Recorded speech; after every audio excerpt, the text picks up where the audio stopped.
Cool. So this probably could serve us well for a starting point.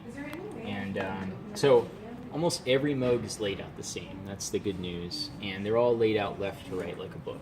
Okay. Start with the signal, and you get way more sound than you need. And then every other section essentially removes from that signal, and then you turn it up at the end. So we call it subtractive synthesis. Okay. There's plenty of other types. They're typically a little bit less intuitive. So it's nice to start with a subtractive synth. Your oscillators are here. They do the singing. And this is really the meat and potatoes from here over. This section makes the sound, voice 1, 2, and 3. It's like you've got a 3-voice choir. And over here you've got the volume controls for each of those voices and a mute switch. So right now we're just going to hear oscillator 1, and we'll mute the others. So in theory, let's see, that's external. Turn this up. So now we're listening to this oscillator. I've got range. So high or low, and then the waveform. So if I want bright and buzzy, I'd like a bright and buzzy waveform, like a sawtooth. Okay. If I want the smoothest, I'm going to roll this all the way to the left and have a triangle. That's got my kind of smoothest sound. Okay. And you got everything in between too. So for like an oboe, you'd probably want it over here, right? So we'll start with sawtooth and in the lower register. Then we're going to bring in the second voice now.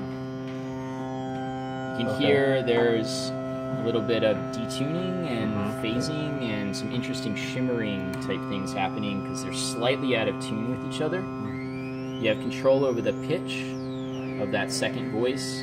Typically you're going to have it dead center so that the two are the same note. Okay. And you can have one octave below the other or vice versa. Then you've got your third voice. You don't need to use all three. This is just the 3-voice choir all singing together, and we'll bring that one in. And you can see you've got a wider sound, more of a choral sound. What are the whites? What are these for? Just to mute the voices. But why is?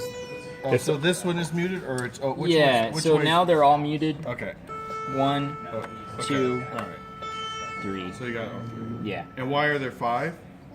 This is for an external instrument coming in, like a bass guitar or something. And this is white noise. Oh, So you could just use the white noise. And you can, Oh, that's how you make. Oh, that's kind of cool. yeah, To have one that'll only make noise. exactly. It's good for texture, but also kicks and snares and hi-hats. And so that's like half of your synth here already covered. The filter removes the high frequencies or the low frequencies. More often than not, you're removing the highs. So as I move this to the left, I'm rolling off anything above that point. So anything above 250 hertz is getting rolled off, and now you're only going to hear those sub-harmonics if you've got a sub. You have resonance to add a zappy overtone. That kind of vocal-esque sound will get more pronounced as you add more resonance or feedback. If you want a straight R2-D2 sound effect, you can turn all the voices down, and you can just play the filter. Oh. So that's C3PO, how they made that. And you can actually play the filter. It creates a sine wave, and you can play it melodically.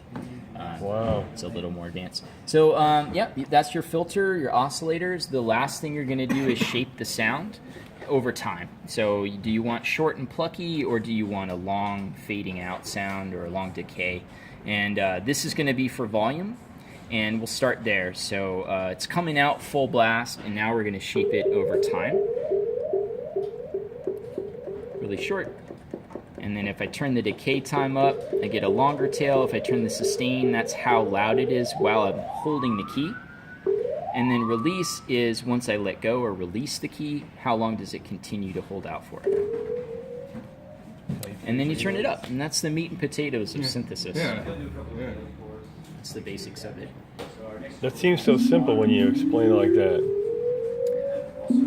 tell you, That's so funny. it took me a while to figure it out myself, and I feel like now I can kind of simplify it for people. So you can obviously just hit a button, change the sounds, but you might not really ever understand how your synth works. So I do recommend just kind of starting from scratch once in a while.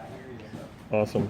And So what's all this? Oh, just to add. Yeah. So this thing here is a really powerful aspect of the synth. oh, it doesn't light up. It's an XY pad. Exactly. But it doesn't actually light up. I can use more than one finger. I can kind of draw with sounds. Adam Holzman does that on some Steven Wilson stuff. He does that. Super fun, but you can customize what this does By using this. the patch bay. You've got an extra LFO, and sample and hold, and white noise, and all these other little features there too.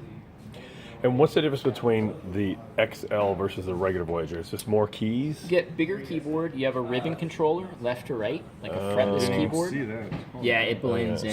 In fact, that is one of my favorite parts of the synth.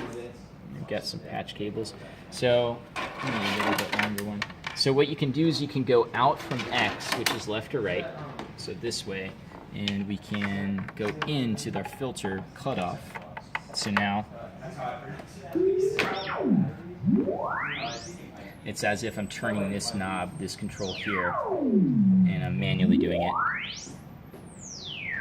So for sound effects or whatever, that could be fun. But you can set it up to do whatever you want. In fact, you could not use the keyboard at all. You could use, one of these instead.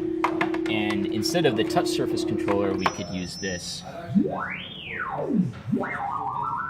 Oh, that's awesome. For vibrato, really nice. And you're in that. CB filter. You go to the pitch, play a key, and change it that way too. So a lot of options for how you control. So it goes out to in.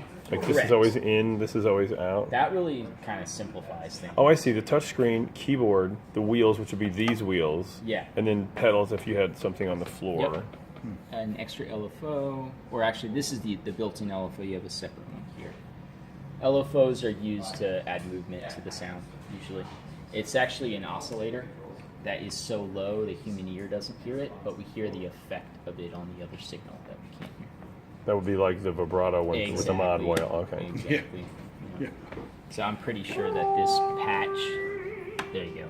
You've got your vibrato already set up. Wow. This would be the amount. This is the rate. The destination is the pitch, and we're using a triangle. So it goes up to its highest pitch, down, up, that kind of a thing.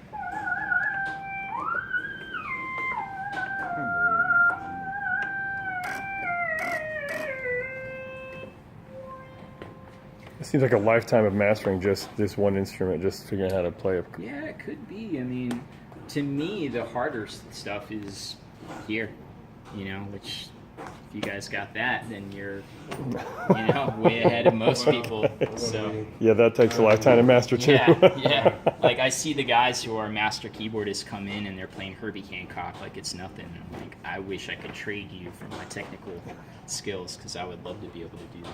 So. Maybe in time. She went to get the car, put the AC on and all that. She was hot and tired. Thanks, man. Okay. Yeah, man, my That was pleasure. great. My Thank pleasure. you so Thank much. you guys. Hey, good luck on the tour and everything. And Thank you so much. I'll get this up and I'll take that. yeah, I'll grab it.